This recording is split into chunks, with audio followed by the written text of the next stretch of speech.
Artificial insemination, செயற்கை முறையில் சினை பெண்றது, அதாவது ஊசி மூலம் மாட்டுக்கு கரு உண்டாக்குவது முடிந்தளவு குறைத்து கொள்ள வேண்டும். ஏன்னா இப்போ உதாரணத்துக்கு பார்த்திங்கன்னா, மாட்டுக்குன்னு சில உணர்ச்சிகள் இருக்குது.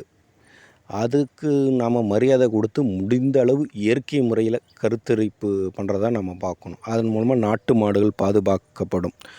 ஒன்று. ரெண்டாவது பார்த்திங்கன்னா, இந்த இன்செமினேஷன் பண்ணும்போது பெரிய காளை இனத்துடைய ரகத்தை ஒரு சிறிய மாட்டுக்கு போடும்போது அது டெலிவரி பண்ணும்போது அது மிகுந்த அளவு துன்பத்தை அனுபவிக்கும்.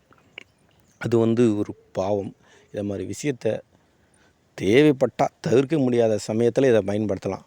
அதிகபட்சமாக நம்ம இயற்கை முறையை தான் பின்பற்றுவது தான் நல்லது. அதுதான் அந்த மாட்டுக்கு கொடுக்குற ஒரு மரியாதை, அது உணர்வு கொடுக்குற ஒரு மரியாதை. அதை நம்ம தொடர்ச்சியாக செய்யணும்.